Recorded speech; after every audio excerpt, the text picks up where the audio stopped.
Jadi antara pacaran dan ta'aruf itu bukan hanya ada perbedaan, tapi keduanya memang berbeda. Di antara letak perbedaannya, ta'aruf yang sesuai dalam syariat Islam atau hukum Islam itu memiliki 4 syarat. Syarat yang pertama, ada keinginan untuk menikah dan memungkinkan. Nah, jadi ta'aruf itu bisa disebut ta'aruf apabila ada keinginan untuk menikah dan memungkinkan. Jadi yang dimaksud di sini sesuai dengan definisi tentang niat sendiri, yaitu qasdu syai' muqtarinan bi fi'li. Jadi keinginan menikah itu tidak cukup hanya sekedar keinginan, tapi memungkinkan. Dalam artian sudah waktunya. Jadi kalau masih masa-masa sekolah contohnya, maka sekalipun dia itu memiliki keinginan menikah, karena kemungkinan besar tidak akan mendapat izin dari orang tuanya karena memang masih masa-masa sekolah. Jadi bisa dianggap tidak memungkinkan. Maka apabila ada anak-anak yang masa-masa SMA mengatakan dalam tahap ta'aruf dan semisalnya, ya memang tidak bisa kita salahkan atau kita bilang kalau itu tidak mungkin terjadi, cuman kita melihat mayoritas dan persentasenya biasanya itu tidak terjadi di masa-masa sekolah. Maka pada intinya ta'aruf itu dilakukan bagi yang benar-benar sudah siap dan ingin menikah. Termasuk kesiapan itu ada mahar dan dia yakin bisa memberi nafkah, walaupun ya memang orang tua terutama dalam Islam sendiri tidak ada tuntutan harus punya pekerjaan yang mapan, punya gaji yang besar dan semisalnya ndak, yang penting dia yakin bahwasannya dia memiliki kemampuan untuk nantinya memberi mahar dan memberikan nafkah. Jadi itu syarat pertama dan itu yang membedakan antara ta'aruf dan pacaran. Sebab jika tidak ada kesiapan, ya, tidak ada kesiapan atau tidak memungkinkan untuk melangsungkan sebuah pernikahan, jadi hanya perkenalan saja, maka itu tidak bisa dinamakan ta'aruf. Tidak hanya kesiapan itu, tidak ada keinginan menikah, itu disebut main-main dan itu yang disebut pacaran. Syarat yang kedua, ada kepastian setelah ta'aruf. Jadi setelah seseorang melakukan ta'aruf, perkenalan, maka seharusnya ada kepastian seperti cocok dan tidak cocoknya dengan orang tersebut. Kalau tidak cocok maka tidak ada kelanjutannya, tidak dilanjutkan.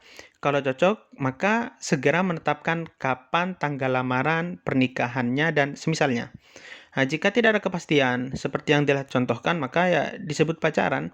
Jadi kalau sekedar kenalan tapi tidak ada kepastian, tidak memberitahu cocok tidak ada ketentuan tanggal, ya itu namanya pacaran. Dan yang ketiga, ada kemungkinan dirinya diterima. Jadi ini syarat juga penting. Kalau semisal dia yakin niatan dia untuk menikahi seseorang itu tidak akan diterima karena banyak alasan mungkin, maka ta'aruf itu tidak boleh dilangsungkan. Jadi percuma dia ta'aruf untuk apa? Karena ada keyakinan kalau dia tidak diterima. Maka seseorang boleh melakukan ta'aruf apabila satu, kemungkinan besar dia diterima 50% lebih sampai 90%, apalagi 100%, atau sekitar 60%. Jadi kalau sampai 60% maka boleh melakukan ta'aruf karena ada kemungkinan dirinya untuk diterima. Dan yang terakhir, ya, ta'aruf itu tidak melanggar syariat. Contohnya tidak ada khulwah, ya, tidak dilakukan berduaan. Ta'aruf itu biasanya dilakukan di rumah wanita. Jadi bukan diajak keluar, berduaan, jalan, kenalan di kafe atau semacamnya. Melainkan adanya pantauan bahkan biasanya dari pihak keluarga wanita, walaupun tidak ditemani atau tidak berduaan, tapi paling tidak kalau itu dilakukan, ta'aruf itu dilakukan di rumah wanita, ya, atau di luar boleh, tapi ada wali atau mahram dari pihak wanita yang menemani, maka itu diperbolehkan. Jadi pada intinya tidak melanggar syariat, termasuk tidak berduaan atau kita kenal dalam bahasa syariat dengan khulwah. Nah, jika ada unsur khulwah berduaan, ya maka itu pelanggaran syariat, maka disebut pacaran, bukan lagi sebagai ta'aruf. Jadi termasuk juga tidak melanggar syariat seperti menjaga aurat wanita, karena dalam ta'aruf tersendiri ada batasan. Jadi ta'aruf itu memiliki batasan seperti hanya boleh berbicara, ya berkenalan. Karena ta'aruf itu memang dilakukan, yang biasanya dilakukan kedua belah pihak yang belum mengenal. Jadi ta'aruf itu untuk saling mengenal. Jadi boleh berbicara, ya, dan hanya terbatas yang boleh dilihat hanya wajah serta telapak tangan. Jadi pada intinya ta'aruf adalah proses mengenal seseorang yang sebelumnya tidak kita kenal untuk mengetahui kecocokan sebelum pernikahan. Jadi jelas berbeda dengan pacaran, karena sekali lagi ta'aruf itu memiliki 4 syarat yang harus terpenuhi. Ketika salah satu dari 4 syarat ini tidak terpenuhi, maka ta'aruf itu tidak boleh dilakukan, dan apabila dilakukan maka itu tidak disebut ta'aruf melainkan disebut pacaran ataupun semisalnya, dan itu dilarang oleh agama. Nah, maka yang dilarang oleh agama juga karena ada pertanyaan yang pernah masuk ke kami, Ustadz, bagaimana kalau kita itu tidak pacaran, hanya berkomitmen dan semisalnya? Maka sama saja, karena inti dari larangan pacaran itu bukan namanya, bukan pacarannya, tapi apa yang dilakukan orang yang berpacaran, yang berdalil atau berdasarkan inti bersumber dari Al-Quran, surat Al-Isra ayat ke-32, sebagaimana Allah Subhanahu wa taala berfirman, "A'udzubillahi minasyaitonirrajim. Bismillahirrahmanirrahim. Wala taqrabuz zina innahu kana fahisyatan wa sa'a sabila," yang artinya, ya, jangan kita melakukan apapun yang bisa menyebabkan perbuatan zina. Karena secara logika tidak mungkin orang yang tidak pernah mengenal, ya, tiba-tiba ketemu lalu berzina, naudzubillah, itu tidak mungkin. Jadi akan ada sebab penyebabnya, akan ada semacam pendahuluannya, ya, kenalan, chatting, termasuk pacaran, apapun itu.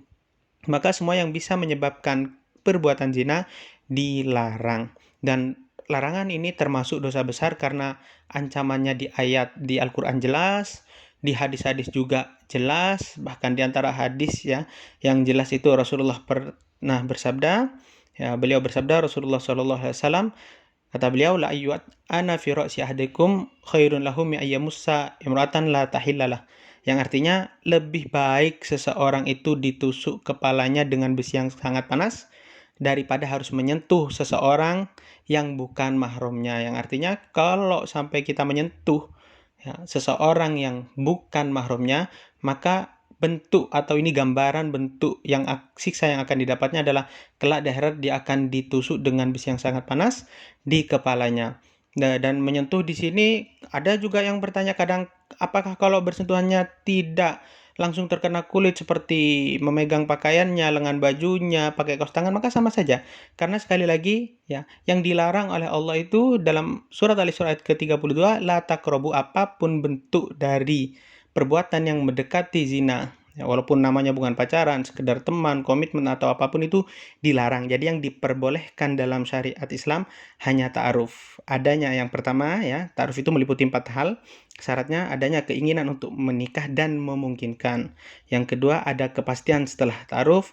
Yang ketiga, ada kemungkinan dirinya diterima. Dan yang terakhir, tidak melanggar syariat.